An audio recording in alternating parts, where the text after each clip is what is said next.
social distancing at the chamber, also known as Happy Hour with Hammer. My name is Garrick Taylor, here on a monsoon Monday, maybe, we hope, with Arizona Chamber CEO Glenn Hammer. Glenn, welcome back.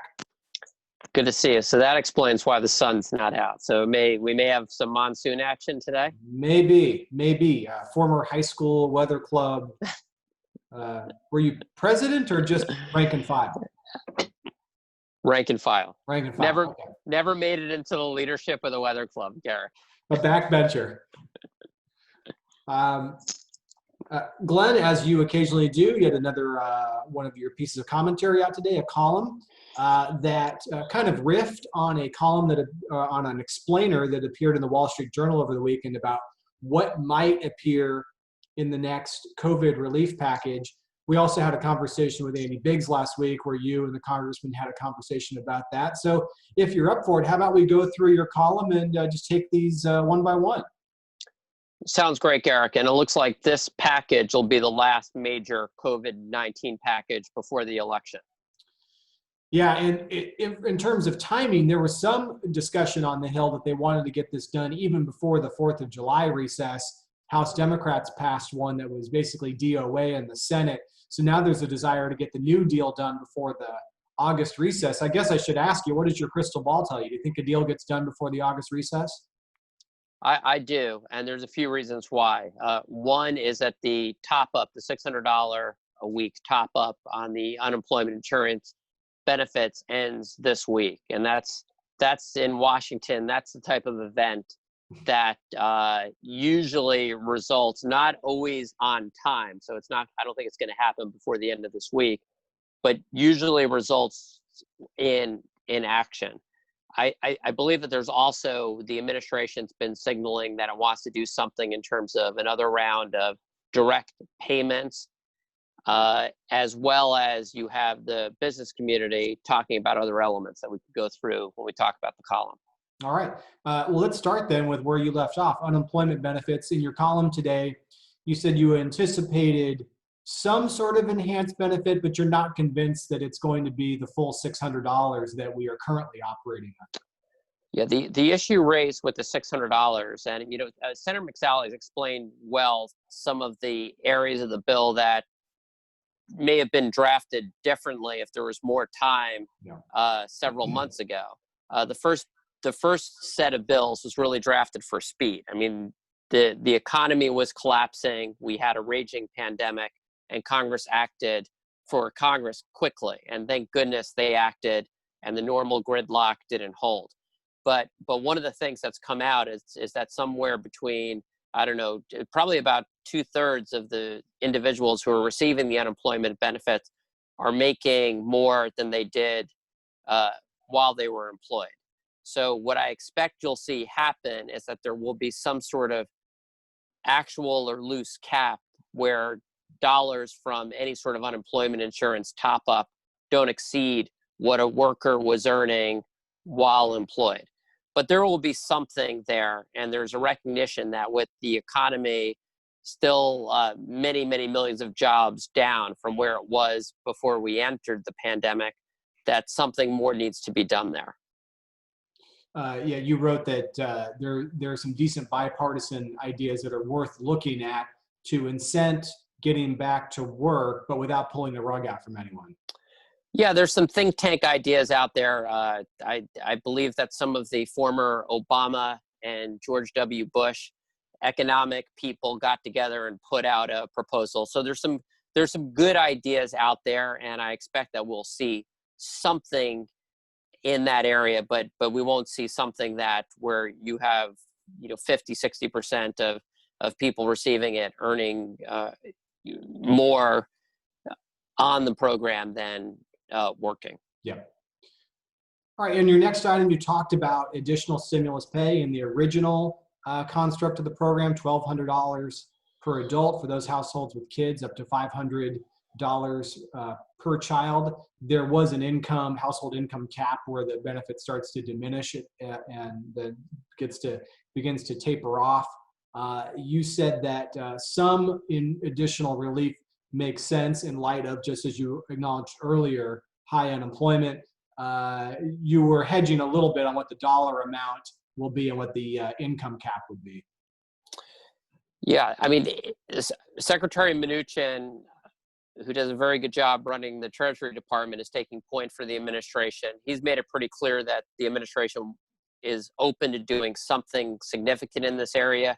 Here again, I wouldn't be surprised if it's, I certainly don't expect that it would be more than the first round, but if I had to guess, it'll be something in the ballpark.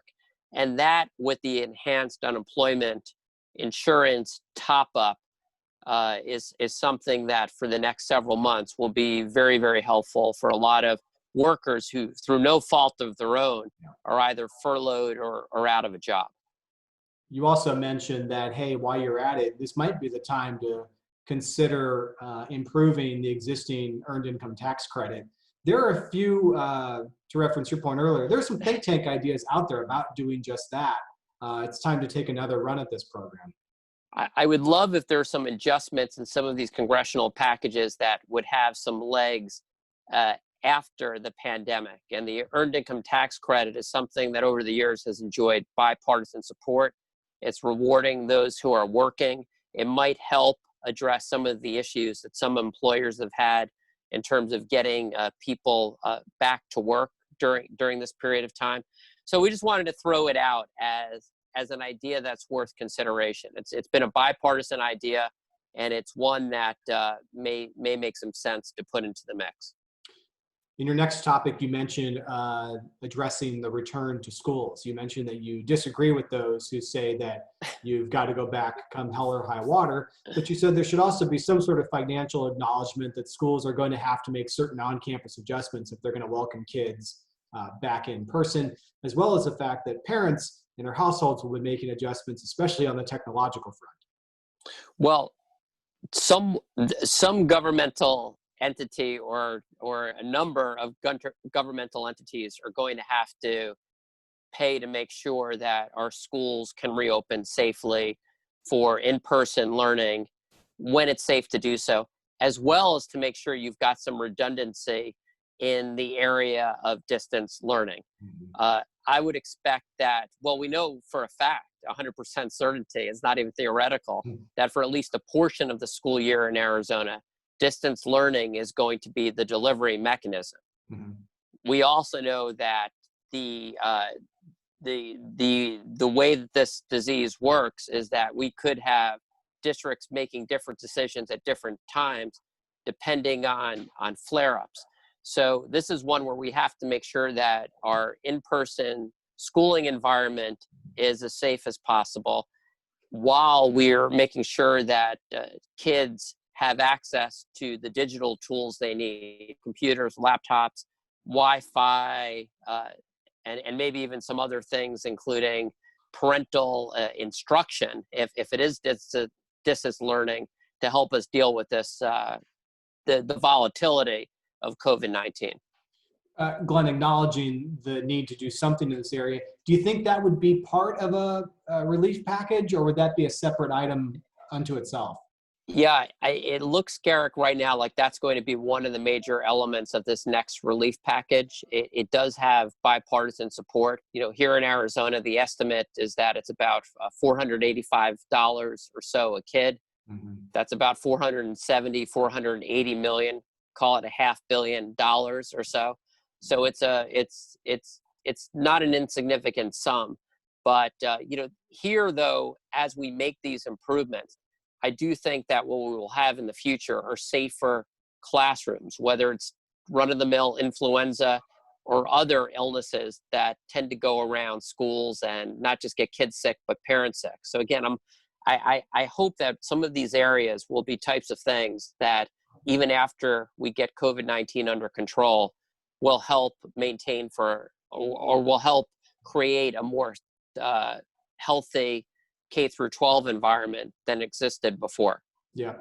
Another item that you discussed in your column, and it's something that came up in the conversation with Congressman Biggs, and it's been a priority both for state chambers and the mothership, the U.S. Chamber, some sort of liability reform package.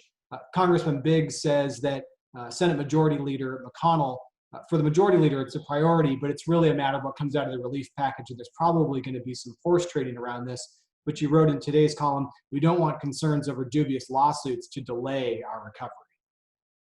What we can't have are companies that are doing everything they possibly can being unfairly sued when people claim that they're getting exposed because they went out in commerce. That's just not right, and it goes beyond commercial enterprises. This is important for our K through 12 schools. It's important for our cities and towns. It's important for our nonprofits. And I really appreciate that the majority leader, Mitch McConnell, has made this a red line. A bill's not going to go through without good language in this area. And we would expect that would include exposure, enhanced liability protections for our frontline doctors and personnel who are working in hospitals, as well as those in the manufacturing side or who are making personal protective equipment. Let's not unfairly penalize those who are stepping up and changing operations, as well as there'll probably be a security litigation piece of this as well. And of course, general exposure protection. Again, we're not protecting those who are willfully negligent or wanton misconduct, but for those that are doing what they can to keep things safe, we don't want them to be sued out of existence. They have enough other headaches. Yeah, and you and the chamber and chambers across the country have been clear. If you're engaged in total disregard for health protocols, and this is not a get out of jail free card. Well, our own Courtney Coolidge had circulated a letter that had, I believe, dozens of chambers and trade associations behind it in terms of the need for liability protection. This is one of the must-haves for the job creators. And again, I'm glad you pointed out the U.S. Chamber. They've done just a marvelous job of rallying so many groups across America to support this sensible and temporary and targeted change to our civil justice structure. In your next item in the column, you talked about state and local aid. You said there is definitely a case to be made for additional dollars, but you did have a couple of items in this section. You said you're not interested, though, in using it to bail out existing problems like underwater governmental pensions, problems that existed long before the pandemic. And you also raised the idea that maybe it's time for some specific aid targeted at U.S. border communities because they're operating under a travel ban right now, or mostly a travel ban for what the Department of Homeland Security would consider non-essential travel. So thoughts on that part of it? I want to first point out that Congress and the administration have allocated $150 billion to states and localities. So that's a real significant sum of money. Yeah. But as this pandemic goes on, there is increased bipartisan agreement that something more needs to be done.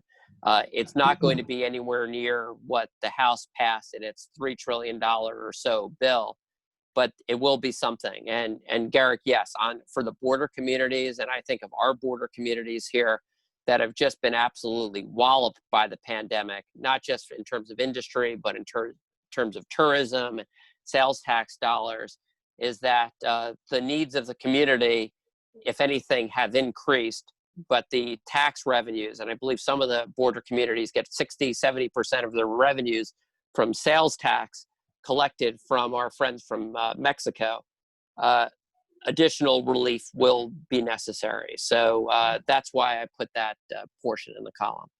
Those shopping trips, Homeland Security might consider those non-essential, but you've talked to mayors and council members. That's what pays the bills in border communities. Those communities are so integrated too, and this has been really a difficult time on all levels: the commercial, the cultural, the personal, with families on both sides of the border. So what we'd like to see again is that this not serve as some sort of bailout where a community is benefiting for problems that had nothing to do with COVID-19, but where there's some additional assistance that could be useful to pave the way through this difficult period that will still be temporary. We think that you can make a case there. In your final section, you discussed additional business aid You mentioned that the Paycheck Protection Program, PPP, you say go ahead, do another extension. And in fact, you said for sectors that have been hard hit, go ahead and have another funding round for those sectors. And I believe Secretary Mnuchin agrees with you on this, that for the very small businesses, go ahead and do a loan forgiveness. He does agree. Not that we're talking on a regular basis, but we are on the same page with the former, executive producer of Wonder Woman. It's what needs to be said is that this is probably the most successful business program in the history of the United States of America. In Arizona, over 81,000 small businesses have participated, with representing over $8.5 billion of forgivable loans. But Garrick, here's some good news. There's still about $130 billion left of the $660 billion program. But some companies, some businesses, say restaurants and bars, that have already gone and taken those funds and have used those funds judiciously, still are either closed or not operating at full capacity. And for those sectors, restaurants, hospitality, a round two, to me, makes a lot of sense. So that's probably also extending the program past its August 8th deadline, as well as expanding it, and really, but having that expanded focus on those industries most in need, as well as the small businesses. There's a lot of talk about really hitting the area of 100 or fewer employees, as opposed to the 500 or fewer, generally speaking, currently covered under the PPP. You mentioned a previous PPP reform that got to this issue of extending payback periods, because as you said, there are plenty of restaurants out there that have accessed funds, but they're not able to open, not because they don't want to, but that's simply the rules where they reside. Well, here's where I also believe I acknowledge that both of our U.S. senators are working this really hard. Senator Sinema's been working on a proposal that makes a lot of sense for loan forgiveness for those, I think the loan's $150,000 or less, just, basically, so long as everything was kosher, wipe it clean. Yeah. Senator McSally's talked about letting personal protective equipment be part of the the forgivable loan portion, in addition to payroll, rent, and utilities. That to me makes sense. So let's continue to increase the flexibility and really help these small businesses weather the storm, because unfortunately, with the increase of cases in Arizona or in the past several weeks, as well as about 40 other states, by the way, a lot of these small businesses have had really a second storm. So let's help them. Finally, you call it dealing with the virus. Again, whatever we can put in the areas of testing and contact tracing. You referenced earlier, flu season, a bad flu season on top of COVID would be a real mess. You mentioned also making the workplace safer. Congressman Schweikert has a good idea to lift some of the burden off of businesses who want to bring employees back to the workplace, to make on-site testing available for workers. You just sort of wrap up the column just looking at this fact that we can continue to bend the curve, but there's probably going to be an economic need there as we confront the living with it. We want to make sure that anyone who wants to get a test can get a test and get that test returned within 24 hours. Arizona is on a path to do that, thanks to the great work of Sonora Quest and Arizona State, as well as our healthcare officials here. So the testing is ramping up here, but we want to make it as easy as possible for employers to be able to test for the safety of their employees, as well as the safety of their customers. And if you have a great testing regimen, Garrick, then you could do good contact tracing. You could really, once you put out those, you get it under a manageable level, you're able to contact those who may have been exposed, and then you're able to isolate those who may be exposed, whether it's at home or an idea that I think makes a lot of sense and has been used in other countries and in this country. COVID hotels. We have a ton of rooms that are available. Let's use them. Let's make sure we're not having sick or potentially infected individuals go into homes where there could be parents or vulnerable individuals who could get sick and cause all sorts of issues for themselves. So those are our thoughts. I want to say that the Congress and the administration have overall done, I'll give them an A for how they've handled this to this point. And I'm bullish that they'll rise to the occasion, and before they break in August, we'll pass phase 4, round 5, depending on how you're keeping score at home, in a way that will continue to be in the best interest of the American people. Well, it'd be nice to go into the August recess with this bill in our rearview mirror to get this done. As you said, nothing like a deadline to get Capitol Hill to move. Well, and I don't want to diminish. You mentioned something we did. We did a show with Congressman Biggs. I respect those who are very concerned about the deficit. It's a record that we're just shattering. Our debt is going to blow past 25, 30 trillion. These are real issues, and we can't keep this forever, obviously. But I do believe if we have another good targeted round, and I'm going to put a big and here, and we're each as individual citizens, and I'm looking at you and you're looking at me. We do the big 3. We wash our hands or use Purell. We physically distance. And of course, we wear masks if we're out in public.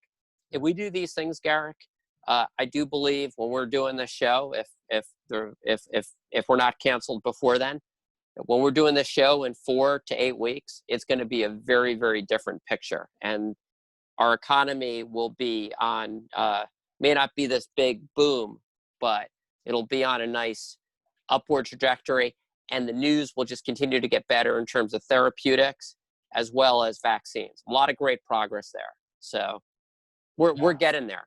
We're getting there. I mean, that's a great note to end on. Lots of headlines today about very good news on the vaccine front from 3 different drug makers. And Garrick, more good news is when you take a look at, yes, the people who have passed in Arizona, it's incredibly tragic. But if you look at the pipeline, there's reason to believe that the worst is behind us, that the mitigation efforts are working, and we are starting to really see a downward trend. Good.